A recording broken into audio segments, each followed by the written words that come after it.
Hello to everyone watching at home. We are Adelaide Eternal and we're bringing you our monthly vintage tournament. So this one was vintage in May 2017 and we're in round 4. So you're here in the booth with Sarven McLinton and Beckett Wolfe. G'day guys. So our two competitors today, we have Simon Hall on the right and he's running Burning Oath. And we have Michael Taylor on the left, and he's on the white Eldrazi deck. So let's have a quick look over at the deck lists. So we discussed the Eldrazi deck in the previous match. So Michael is basically on a deck that involves disruption and big creatures. And sometimes the two come together, like Thought-Knot Seer, which is both disruption and taking a card out of the hand, and is a big tempo beat stick that can just end the game really quickly.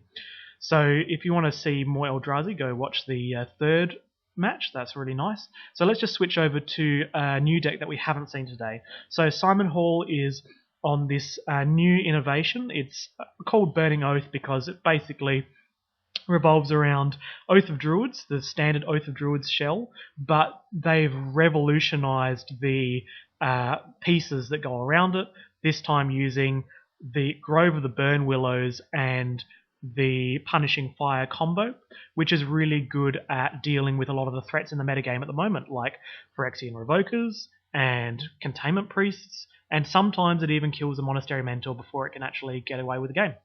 I can't talk this list up enough. When I first saw it, I was like a bit, because 2 mana for a 2 damage spell does not seem like where you want to be at. And I thought, well, both decks aren't really losing to control, so why are we running Punishing Fire? But I've since changed my list to very, very similar to this, running Burning Oath, running Grove of the Burning Willows. It's not exactly the same as this, so he's got 2 Pyroblasts in the main board. The logic there is that obviously coming against so many blue decks, it's just an absolute powerhouse. I wonder though, is it just a bit too dead against shops? Well, the rationale here is that he's actually running 3 Dak Faden, and if anyone knows the cards I love, they know that I love Dak Faden. And I jam Dak Faden into any deck, even if it's not running Reg. I find a way to put a Volcanic Island in there because he's so amazing at pulling the pieces together in your deck. He is actually like the glue. He's like the Preordains that you use to filter your draw steps and try and make sure that everything goes smoothly. Dak Faden smooths out your whole game plan. He lets you discard the Pyroblasts against the shop decks. He lets you gain control of Lodestone Golem type creatures, and he lets you draw into Fragmentizers when you need them, and lets you draw into other relevant cards and discard irrelevant cards. In this deck, he is even more of the glue that holds it together because now he interacts with both the recursion from Punishing Fire, the discard flashback from Ancient Grudge, and the return cards to your hand from Life from the Loam. Life from the Loam, affectionately called Greencestral Recall, because it does draw you 3 pseudo cards. They just all happen to be lands. But when you're running Dak Faden and you're drawing and discarding every turn, drawing and then discarding those lands again, it's basically like free cards for you, which is great. It's a really good one. Well, why don't we get to the games? Sounds good. But I'll keep gushing on about this list because I love it. One of the things I really like as well is that the Punishing Fire, one of the problems I have is I really wanted to run Jace and Dak, but I found I kept giving my opponents the 1/1s. And the Punishing Fire sounds silly that you don't really want to be in that position, but to Punishing Fire, the tokens that you give them is actually really relevant to keep your Dak and Jace alive. As Sarven said, there's a lot of threats with 2 toughness that you want to get rid of, whether it is that, whether it is double Punishing Fire, which is very possible on a Thought-Knot Seer.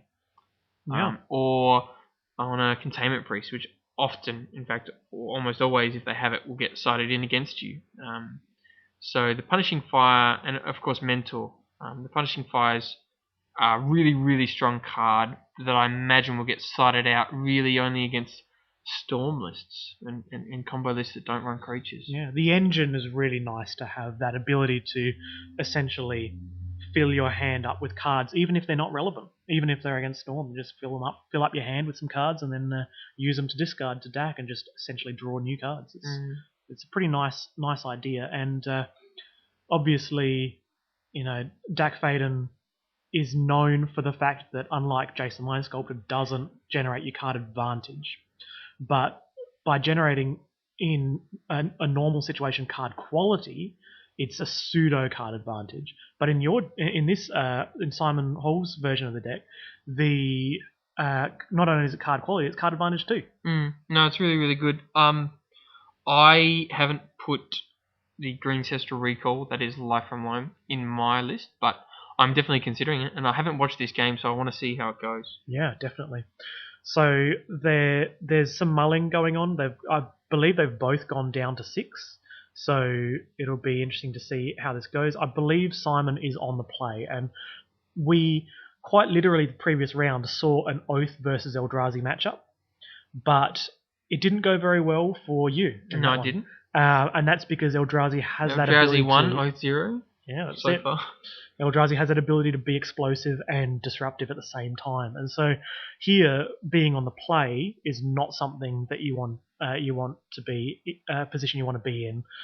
So it's going to be really rough for Michael if Simon gets to deploy an Oath very quickly or deploy another kind of threat very quickly. Well, just looking at our list, it is actually quite different. So Simon's got no Ancient Grudges in the main board. I'm running 2 main board, 2 sideboard, and I can't help but think that Grudge is really, really strong, as you said, with that DAC. Obviously, it's going to be amazing post sideboard, but it's an eternal question. Is artifact removal good enough main board vintage? Yeah. And I'm not 100% sure to that answer. I think 90% of the time you can hit something, and most of that time it's quite relevant. But yeah, Simon electing not to do it, although he's got a steady 3 Ancient Grudges in the sideboard as well as a Nature's Claim. He's also only running 2 of the Fires, which is what the deck's namesake. 2 of the Punishing Fires in the main, 1 in the side, 2 Grove of the Burning Willows in the main, and 1 in the side. So he's got it in the main for sure. But the package is in the 75. But if he really wants, the whole package is in the 75, and maybe that's because he doesn't want to just draw a bunch of Fires against a Stormy sort of list. Yeah. Speaking of drawing, he's gone to 5, which is rough. But he's on the play, and it's likely that he's trying to sculpt a really good hand, knowing that his opponent's on Eldrazi. Well, we were talking about it before. I was like, because I've changed up my list so much since playing Eldrazi in this tournament and losing to it, and thought, how do I beat Eldrazi? What do I side in? And I think there's not much you can do. I mean, in that last match, I had Dismembers and such, and still got blown out. So I think you just got to mull till you hit the Oath. Grove of the Burn Willows and Mox Jet on turn 1. It's a nice opening. It is. Just have to hope that there's no Wasteland. Looks like he's got an island in there as well. Is that a library? Not going to be super relevant, is it? This is Grove of the Burn. Oh, Grove of the Burn. No. In his hand, I think he's got a library. It's quite tricky to see. Mind Break Trap. Anytime it's through third spell? No. Sad times. That's alright. We'll let it slide this time, Simon. Next time, please play Mind Break Trap. Yeah, library is very lackluster when you've mulled, but when you're on an Oath, it's interesting he didn't elect to play it turn 1, and that's probably because he didn't have the Orchid. Well, he did scry to the top, so it's possible that it was on top. The other thing is, though, because he gets the Mox, maybe he thought, well, even if the Eldrazi gets a Thorn, he's not going to have 2 Thorns, and I can play the Oath through the Thorn. Yeah, but if they wasteland your green source, it's rough. So I think it's likely it was just on top and he scried it to top. Otherwise, you're right, he would just deploy it turn 1. But here you go, mull to 5, and it's good. Doesn't make much difference. What were we saying last time is that mull aggressively. Whoever is on the play seems to be whoever's doing well, and Oh, here we go. In response, we have Containment board. Priest. Very nice. It's nice to see Eldrazi decks running a couple of Containment Priests main deck, because it does exactly this. Now, he's elected to trigger the Oath of Druids. And I think for a good reason, because there you saw Punishing Fire go in the bin. So now, the Containment Priest will exile the creature that he gets, but he can Grove, give a life back, and get fire back, and fire the Containment Priest for next turn. Life from the Loam's in the graveyard too, which is good. He's not at risk of decking himself. The issue, though, is if he flips off Emrakul, it will exile and it won't let him shuffle in, which is actually the position I'd want him to be in. But there are times where no, you don't. Good. You definitely don't want to shuffle this. This is a beautiful graveyard. It's nice to have. And there's Emrakul. So Emrakul doesn't shuffle the graveyard because it gets exiled. So what's his other creature? Grizzlebrand. Grizzlebrand. Right? Yeah. Grizzlebrand's he'll do it. Yeah, but that graveyard is stacked now, so thankfully he doesn't have to shuffle. But he can return Punishing Fire, he can return Life from the Loam. And I really like this. I've always been an advocate of triggering the Oath, even if they've got a Graph Diggers or a Priest out, to fill up that bin. And you can just see how useful it is in this setting. He's got Life if he wants, and he's got Fire. Yeah, it's nice. And geez, that Life from the Loam could fill up his hand to switch on library. It might fill up his hand with absolute rubbish lands, but it's 7 cards. But then it switches on the library. That's why we call it Greencestral Recall. Greencestral Recall, man. It's actually really nice. Nice to see it play out. But there is a Wasteland, and that will put a dampener in the Grove of the Burn Willows Punishing Fire combo. But I believe that's a Scalding Tarn fetch land out, so he can trigger once to gain the life. Oh, jeez. Yeah, smash those realities. Oh, there goes gravity. Here we go. 7, 8, 9, 10. There goes your life Drops total. To 7, but he's going to get a Grizzlebrand. Yeah, it's huge. It's really huge. And these Eldrazi decks don't run Swords to Plowshares main, do they? No, I don't think Michael's running it. Some of them might, but I think you just want to be... Sideboard card. Yeah, you want to be pro. If that. Does Simon have lands to fetch in there left? You've actually got to sort of keep a real good eye on what you're milling, because very true. You might run out. Did he want to search for Volcanic there? He might not have it. Wow. They might be gone. Could be gone. Yeah, he's got the Grove though. So at the end of turn, he's activating it. And for those who don't know about this interaction, it taps for green or red, and it lets your opponent gain 1 life. But Punishing Fire says whenever your opponent gains life, you can pay 1 mana and return it to your hand. So he returns it to his hand. And of course, he's got the red floating, but he has to spend red to do the ability. So he can't use it. He doesn't actually have red, which is why I was wondering why he didn't get Volcanic. And it's like what you say, perhaps he doesn't have the red source in there. He doesn't have the red source in there, so he's had to do that end of turn. But now he gets to fire the Contained Priest. I'm assuming this is all on the stack, Oath on the stack. Yeah. And he's got now he gets to trigger Oath. I hope he doesn't mill himself. Yeah, this is a thing that can happen. Whilst you see a lot of good cards going to the graveyard, that's very, this is very typical where people think, well, I've got all my good cards going to the graveyard, but often that's where you want them. You want to be able to do that. People feel uncomfortable about it, but I love it. Pyroblast going in the graveyard, that's a good one not to have. Yeah, absolutely. And Grizzlebrand are good ones to have out. So, unfortunately, a little trick is Eldrazi Displacer can flicker the... So did he draw for the turn? I don't think he did. Eldrazi Displacer can flicker that can be quite relevant, yeah. I don't think he's got enough cards in deck to pay 7 either, and he's not got the life for sure. It looks like there's about 3 cards in that deck, so... But Displacer can flicker Grizzlebrand, and when it enters tapped, and that will be lethal. It sure does. Simon's doing this and just basically hoping that Michael doesn't see the fact that he has a maybe there's some kind of Abrupt Decay. I don't think Simon's list runs black, though. He's not running black spells. He's playing a rug list. But he's got the Mox Jet, but that's just an off-color Mox for him. Correct. So here we go. He activates it, and he's done it. Yeah. That's it. Yep, he just basically went, I hope you don't see it. So that did that go the way you expected it to? Because he was on the play. It was a multi-5, but that's what I imagine every Oath Eldrazi matchup to be. Yeah. Where definitely. you do get to trigger the Oath because they don't play around it, and they do just try to bash through it. But sometimes, it's not enough because the Reality Smash is just that good. And in that case, Displacer and Containment Priest just cause a few troubles for Simon. If the Priest wasn't there, he maybe had enough mana to go for a life and library and dig a bit more. But he had to deal with the Priest, so the two of them just having a moderate amount of hate did the work. Going to sideboards now, I think Simon's probably not going to want to bring in his Grudges. Do you think he wants to bring in his other Grove and his other Punishing Fire? I think he has to, because there's going to be more Containment Priests. So we've got 4 Leyline of the Void and 1 Containment Priest coming in for Michael. And Simon's also got 1 mountain and 1 wasteland. Do you think those come in? I think that if you were on the play, then yes, bring the wasteland in. Why not? And a mind break trap. Yeah. It's bad when you're on the draw. It's slow. Yeah. Punishing fire against the Eldrazi, I think it's good. You have to have it for the priests. Priests and Thalia and Big Thalia and Revoker. How do you hits a lot beat of things. Smasher, though? Well, you just hope they don't have it. Like, that's an abnormal situation where your opponent gets to pressure you with a big smash. But, you know, it happens. There's times, and this is why I like my Break Trap, right? Mm. You know, you can just stop that possible fast big guy.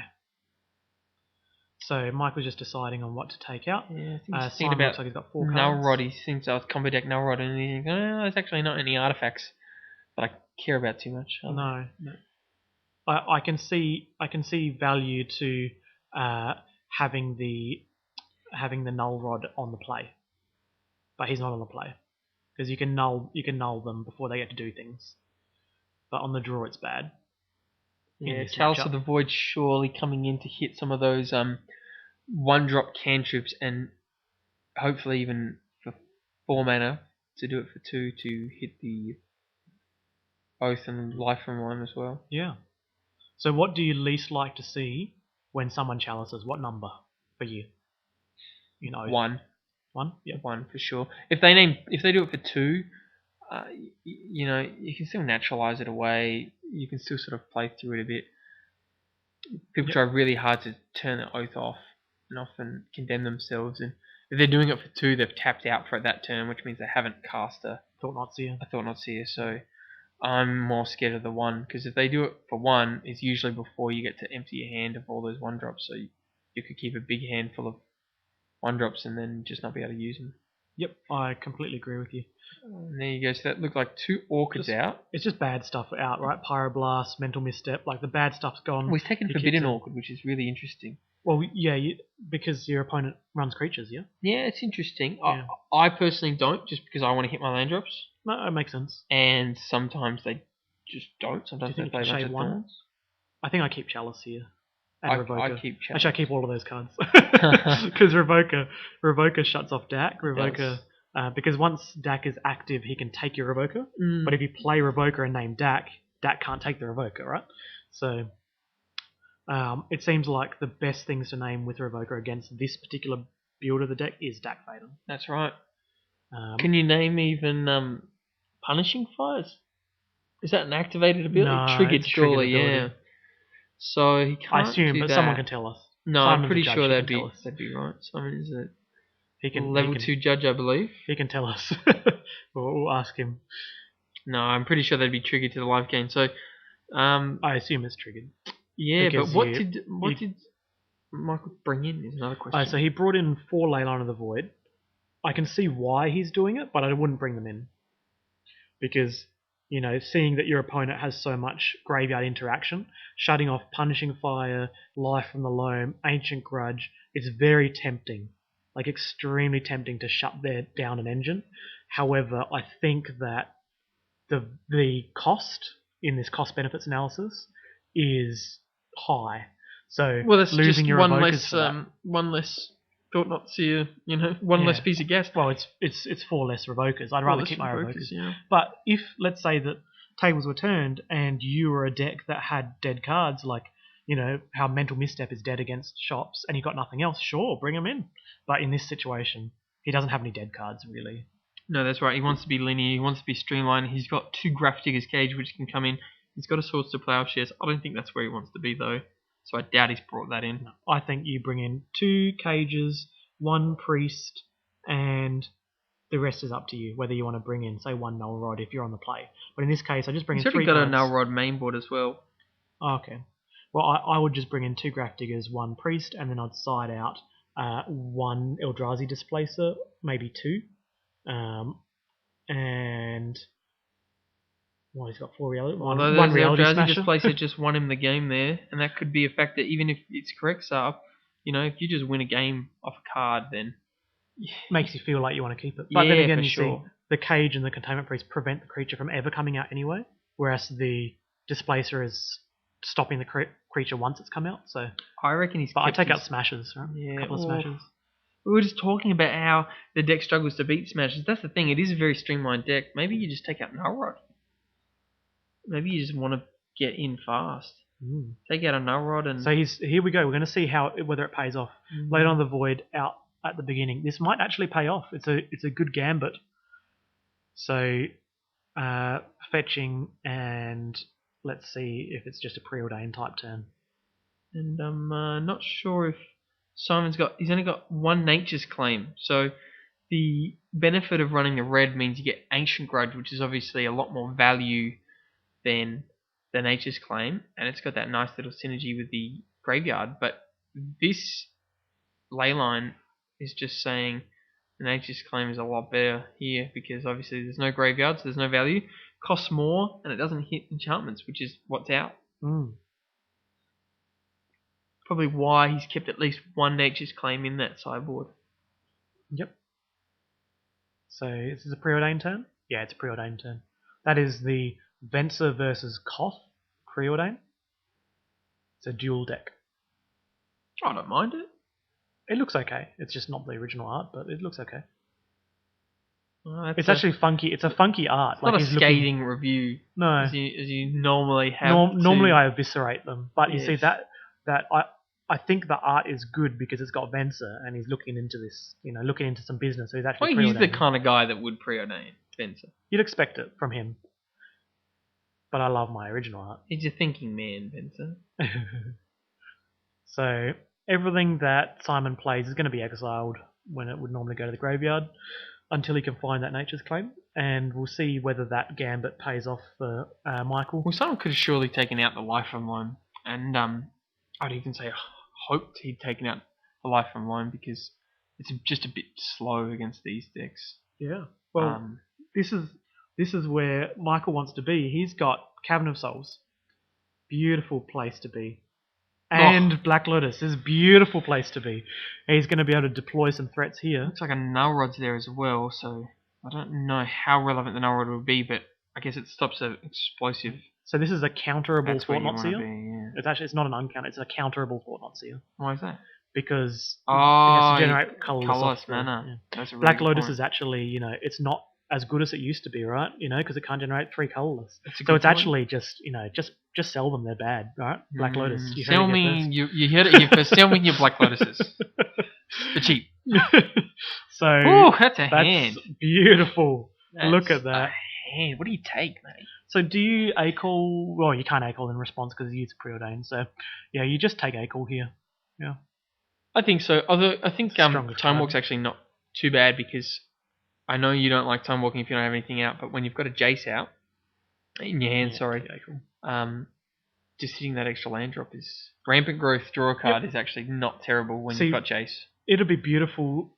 But the thing is, you see, what's the worst thing that happens? He goes Time Walk into Oath, but then you get to untap and play Containment Priest. Time Walk into DAC, but you get to attack the DAC and kill it. Attack the DAC with a 4/4 and kill it. So if the Time Walk's not that threatening. If he can Jace and unsummon though, if he can get closer to Jace unsummon, he gets the A-call. He is the Jace. He's got the 4-drop back. He gets the Jace back. But it's not good because it's a Forbidden Orchard. Forbidden Orchard produces a token, right? It's a good point. So then he drops down to turn. This is the issue I have with running Planeswalkers in Oath lists. It's rough. Because if he unsummons, then he gives him 1/1, and then the 1/1 hits Jace down to 1, and then Jace is sort of locked into Fate Sealing for the rest of the game. And it is quite a fine line to differentiate this, but a lot of the time people will say, Thought Not Seer is so powerful, it's so broken, it's insane. To be honest, Black Lotus was insane. So Thought Not Seer itself isn't the insane card here. It happens to be insane. It happens to be insane if you played it on turn 1. Yeah. But if you played on turn 4, it's not broken. But you get to play it on turn 1 or 2 off Ancient Tomb, Mana Crypts, and Black Lotus. The mana is broken. The creature isn't broken. I agree. It's played in standard. And look at this, Unsummon's actually really quite strong here because now that Lotus is cracked and he's not going to have this explosive turn 2. You can't deploy it again. Exactly. So, did he get his A-call back? I hope so. No, you get a new card, not the A-call. Oh, of course, you get the draw. So, he's got a thick grip, but he's gonna have to fate seal with that Jace just to keep it alive from that piddly little 1/1. Yeah. Yep. So this is the liability of Null Rod. I know we were discussing it before. Is it good? Probably not. But there's times where imagine you deploy that on turn 1 and your opponent had a rock heavy hand. It's amazing. So it's a very high variance card when it's not against Paradoxical Storm. Yeah. So here he can actually punishing fire the 1/1 and then brainstorm, but I think he just wants to fate seal, sees Commentators, I think. Yeah, it looked white, so it's probably like a containment priest or something. If he puts it on the bottom, it's something. Thalia, Thalia, yeah, bin it, get it to the bottom. It's just. Well, it's a creature. It's a creature that he can cast. Yeah, get rid of it. And you don't want when you've got a Jace. I know that Simon's thinking like, oh, maybe I can deny him mana, and then he can't play the Thought-Knot Seer and so on. But don't just give him the thing that he could play. That's right, because he can play it. It's the same as giving him land. Oath's in Simon's hand, so I think he's got the 1/1's there. Just drop the Oath and. Yep. Drop the Oath and then have the Punishing Fire ready for the Containment Priest. Yeah, the problem is, I think he's thinking, well, if I keep the Thalia on top, I know he draws Thalia, I have Oath, and then I just win. And if he bottoms it, then I'm letting him more likely to draw Containment Priest. But he could already have Containment Priest in hand. True. Or draw Mana Crypt or something, So he's leaving on top. Alright, so he's taking... I see the logic there. It makes sense. I wouldn't have done that, but I do see the logic there. I think that's fine. Yep, it makes sense. So just give your opponent no life because you can tap the Trop for green. It's something that he knows doesn't stop the Oath trigger. No, it's a fair point. So that's fair. So here... It makes the Jace a lot worse, though. Which actually, in a weird way, makes you more all-in on the Oath. Yep. Because, he's scared of the unknown, but... Caracas is rough, though. Caracas is very rough. Caracas you don't get can that... target Grizzlebrand or Eldrazi Mama. And I think, everyone says, well, Grizzlebrand's great because you can draw 7, but in an aggressive deck like this, paying 7 life, drawing 7 cards, putting Grizzlebrand back in your hand, sometimes, you're on such a low life, it doesn't matter. Yeah. So this token should attack Jace. Surely. But he's attacking... Oof. Yeah. This one is... a very, very risky play when your opponent is on 19. It's not like they're on 5. Yeah. Attacking Jace is necessary to force him to not brainstorm. That's right, because I think his logic is that Jace is on 3, so he can bash Jace for 3. Yeah, but you can bounce a Thalia then attack for 1, and it doesn't actually kill Jace. So yeah, I'd always just be bashing Jace. So this is a race the face, bash the Jace scenario. Race the face, Jace the base race, and I think he should have bashed that Jace. We're going to lose track of our own phrases. No, that was right. So Mox that doesn't do anything due to Null Rod, and a library which could be switched on if he has enough Jace activations. I don't know if I really love either of those because bin them both. Sure, you might be able to turn library on, but geez, just go for the win, mate. Yeah. Why wasn't Oath to clarify? triggered? Was Oath not triggered? That's what I'm wondering. So, what did we? It looks like he's brainstormed with Jace, Preordain, sorry. So I'm not entirely sure why Oath was. Maybe it's just the Caracas. Maybe he just Caracas. Yeah, just don't trigger it because it's going to mill your whole graveyard to exile. And yeah, it's probably just the correct play. But there you go. I mean, now that bottoming of Thalia looks really good because now you're more all in on your Jace. So, there you go, Jace. What's Jace doing now? Mox Ruby, keep it. No, but then he can cast Thought-Knot Seer. No, but Null Rod, yeah. Of course. So well spotted. So yeah, I think definitely wanted to. If he'd bottomed that Thalia, he would have drawn a Mox Ruby that turn, which would have just been a dead draw. So, he's all in on this Jace, which is Mox Ruby. Not amazing when they have critters out. I reckon he probably should have triggered the Oath. Hope to hit Grizzlebrand. Don't tap the Caracas. Oh no, that's the one reason that Simon didn't trigger Oath. But does it matter? Oh, got a creature card. comes into play tapped. Okay. And he draws 7. He's going to draw 7 either way. Drawing The Krakus, seven's he can still bad. untap and Krakus, can't he? Yes. You But can't you stop might the trigger Grizzlebrand. Record is okay. Oh, he's Yep. going for the Okay. face. Now that's a fair point, because if you let's say Grizzlebrand, he's going to pay 7 life regardless. It's because that was a wasteland. Right. Okay. We couldn't see because we can't recognise what these arts are. What are they? Yeah, guys, What come are on, you? Sort it out. So that was some wasteland or something. Emrakul is a good spell, I believe. I hear Don't it get the is. cast trigger though. Comes to play He's coming tapped because of Talia. Now he draws. Jace bounce Emrakul. I see that. I hear that's a way you could lose. I don't see there's a way that you can lose from here. Yeah, Look, but no, you can actually lose to the Eldrazi displacer Yeah. continually popping and locking. But that involves a mana crypt and some other things, and which you can't tap Oh, anyway. there's a the displacer. boy, but does he have the mana? It doesn't matter. I think you just give it to him. I reckon you give it to him because he doesn't have the mana. Yeah, he didn't play a land last turn. That's right. So he doesn't have a mana for it, and you definitely give it to him. And even if he and plays then it, just he attack can't. And you sack everything. He can't. Exactly. He can't do it because he sacks everything except. No, he still won't have enough things to sack, so he has to sack either the mana to flicker or the displacer itself. So. The way that Simon played that was that he was going for the long game. But to me, when you've got because he's like, oh well, I don't want you to eventually have displacer and eventually be able to activate it.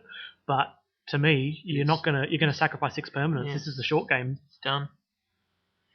And I'd even be negging my Jace now just to not die to some silly billy business. Yeah. And you might give him silly billy business if you're bottoming it. And So how many permanents? So he'll have to sack 6 permanents, and Michael correctly played out the null the the null rod and the Mox thing, Ruby are the definitely Ruby. going. 1, 2, probably the ley line. That's 3. Yep, that is a permanent. Probably a 1/1 token. That's 4, and maybe 2 lands. Yeah. And then attack for 6. But then it's not going to be enough. You don't have a way to finish the game after that. No. Especially if your Jason summons. Yeah. Which a Jace should. Unsummons token, sure. That means he's got one more thing to sack. Yeah. Logic to that. I'm fine with that. I do like just attacking and seeing what you sacrifice and then bounce the remaining thing. Yeah, because obviously he's got to sack land, so bouncing a 3-mana Thalia or 2-mana Thalia is just as good as bouncing a token and forcing him to sack. Correct. That's what I would do anyway. But so punishing fire, another thing, and ancient grudge. Ancient grudge, yeah. Grudge another permanent, nice. Grudge something useless. It's just another thing to sack. No, that makes the unsummon more logical. I don't think the unsummon was a misplay thing. There we go. Emrakul's good enough sometimes. So there we go. Sack 6 permanents. And on to game 3. I don't think you need to adjust the life total, Michael. He's being nice to us as an audience to show that he has taken a significant portion of damage, but I believe a concession is in order. The Emrakul staring you down, I think, is enough for us to know that that's the end of that game.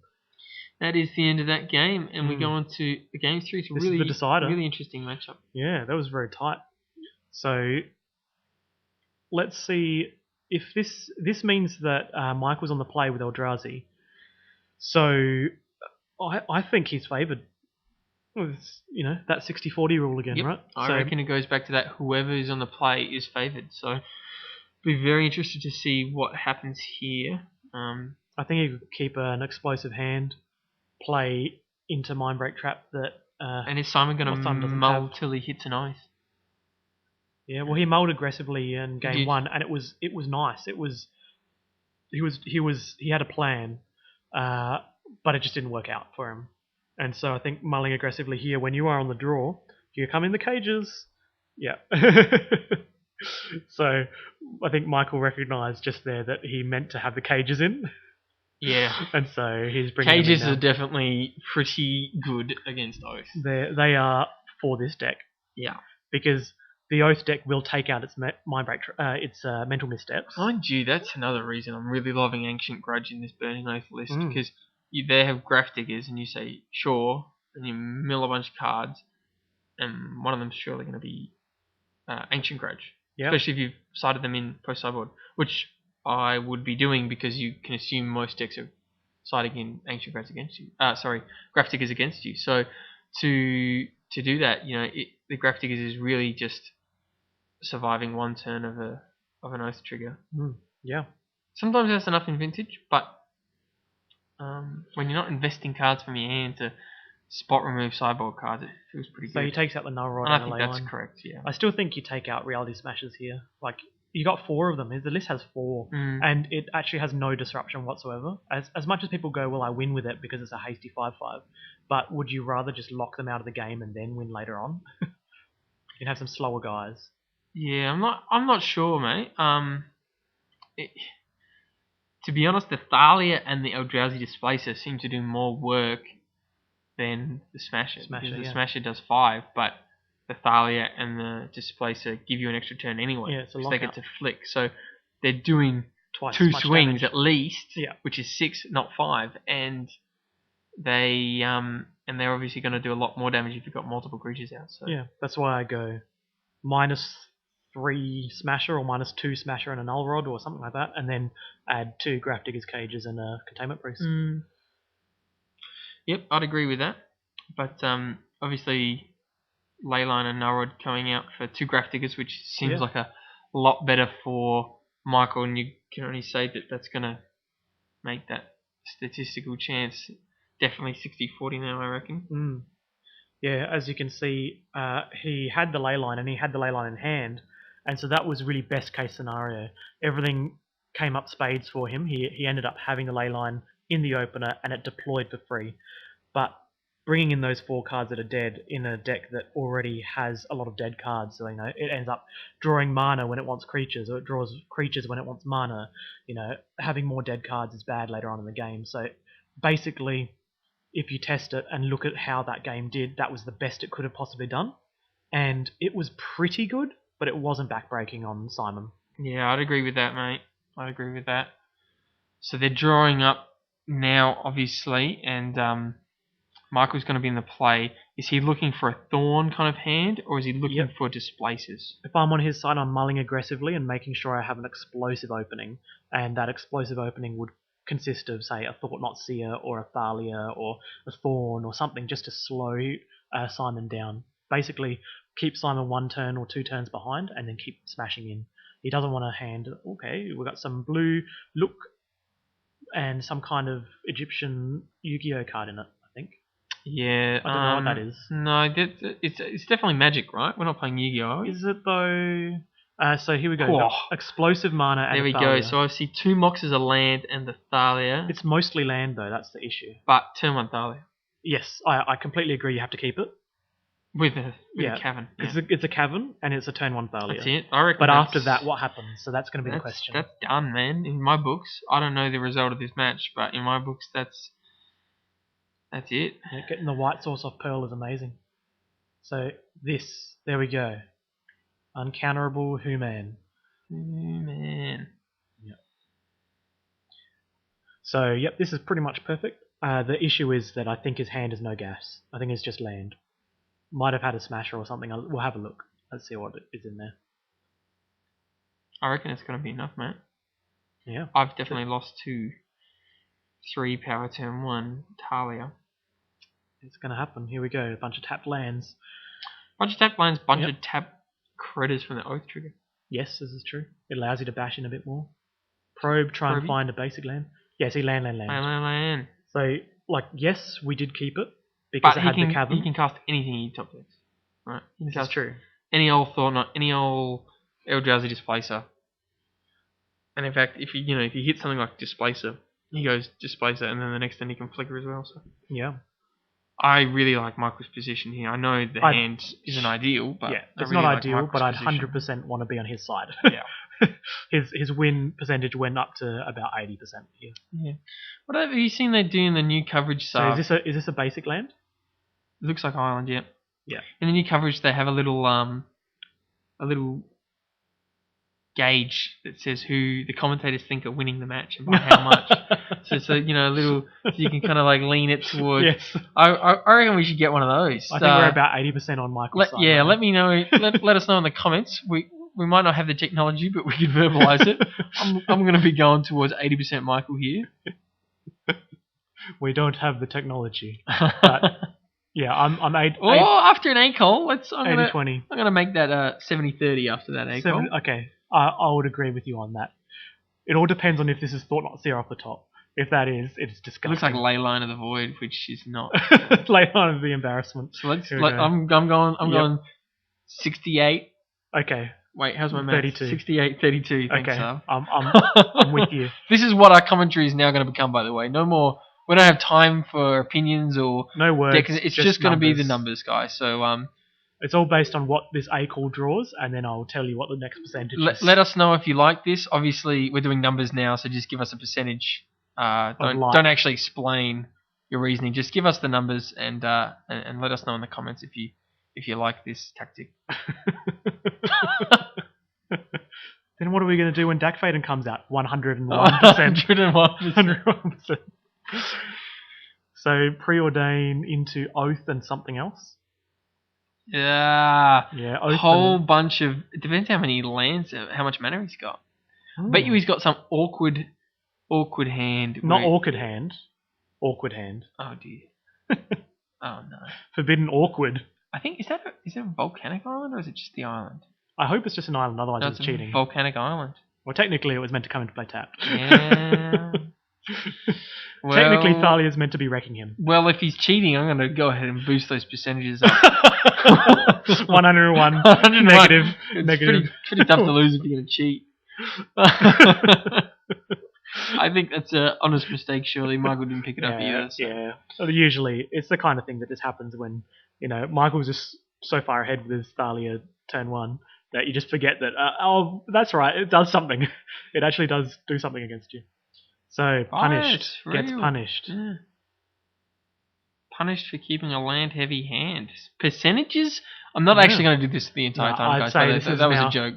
40 to Michael, 60 to Simon. Yeah, I'm going to go ahead and He hasn't even cast A-Call yet, right? No, he hasn't. He's sandbagging that A-Call for a long time, ready to get Thought Not Seered out of your hand. hand. Yeah, don't you love a good old... Save it up for a Thought Not Seered, Simon. Oh, this is going to be painful. If there is a Thought Not Seer, it's going to be very painful. Hey, if there is a Thought Not Seer, though, maybe it takes an oath. There's no green out for Simon, but, That's a good point. Yeah. Maybe he's just like, well, it's not what he's going to take anyway, so I don't care. It's a good point. He's next leveling us. He's going, well, he's just going to take the oath from my hand anyway, so...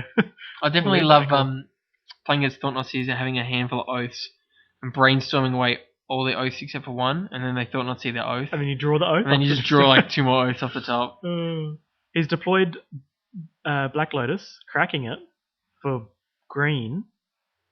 Okay, here we go. Well, it's good to deploy. Don't know if he needed to. I mean, what's his logic there? I think he's just using the mana, but I think... He's not really going to get thorned out of playing Oath, though, is he?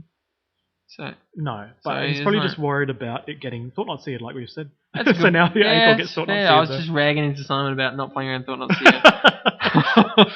Thorn of Amethyst. Here it comes. And 1, 3. Oh, there it is. Uncounterable. She's back. She's back from the dead. Alright. So now, Simon's there with that strip mine that basically does nothing against a person who's got 7 mana? 7 mana? Okay. But April 1st. He still gets to trigger Oath, which is pretty amazing. 1st? Yeah, you don't want to draw your... And has he not played for the Thorn either? You might want to pay 1 for that. He hasn't paid 1 for the Thorn. Okay, 102%. 102%. So... He's got a good flop on those, I want all Oaths to be like this. So this Grizzlebrand comes into play tapped. I don't think you can afford to pay 7 here. I think you just... No, not when you're at 12. I think you just pay 1 for the Thorn that you should have paid for, and then drop a land and pass. Yeah, drop a tapped land. Drop a tapped land. All right, here we go. So, let's see what happens. Technically, Simon only has 1 mana up, by the way, because Thorn was out. But that's still enough to pay for Force of Will. I mean, we were all on the Michael side, and then It's a pretty big swing, isn't it? and then not putting that Volcanic into play tapped. Yeah, Thorn technically costs 1 more as well. Okay. Everyone's just forgetting how to play around Thorn, I guess. Thorn costs 3. It doesn't do anything. It's okay, I've got so much mana anyway. It's okay. That's fair. Maybe that's Michael's way of just saying, I forgot about that, but I'm just going to do it myself. No, yeah, it's doubt equal. it. I doubt it. No, he's a fair player. He was actually a very generous player, allowing his opponent to play a land untapped in the face of failure. He was being nice. It's all friendly magic here. Well, unless he sided in those swords to plowshares, I doubt he did. This is going to be an all-over swing, in my opinion. Yep. One swing from Grizzlebrand is enough for you to basically declare the game 99% to Simon, or 1%. A drowsy displacer is the only thing I can think. Yep. Is if you just He's got constantly... so much mana, able to constantly activate. is able to activate Displacer. Yeah. And just keep flicking the Grizzlebrand. But in flicking the Grizzlebrand. But in response, Simon draws 7 and finds Force of Will. That's really what I would expect would happen. Yeah, although risky, you know. Pay 7, go to 9. It's true fact. They've got 2/3 out. It's not long. 2 turns off. Either way, we know this game will be decided in the next 2 turns. Displacer? Oh, it doesn't do anything. Interesting. Interesting. Relevant card. That gets missing. That's insult to injury. Doesn't do anything. Insult to injury. Rough. Absolutely rough. Takes 3. Goes to 13. Win percentage now 99.5% to 0.5. And swinging in. Here we go. Takes you to 4. And goes up to an exorbitant life total that needn't be tracked. And I believe that's all she said. Here we go. Pass turn. And really all in on draw. Has to be a drowsy displacer. Draw Displacer plus no Force Will. Blocks no Force Will. Displacer. It's real. Here we go. Although, there it is. There it is. Well, that was very interesting. Oh, had the Smasher as well. He was really playing into the fact that please draw 7 cards so that I can play Smasher and attack for 8. And, you played the outs, and that was the out. Good. Well, it's good to see a little bit of Eldrazi versus Oath on camera. We've seen 2 back-to-back ones, but 2 very vastly different Oath lists. So join us in round 5, which is, I believe, it is myself and Simon. So you're going to get to see Mentor versus Oath, a nice classic matchup. And we'll hope to see you there. Thanks for watching, guys.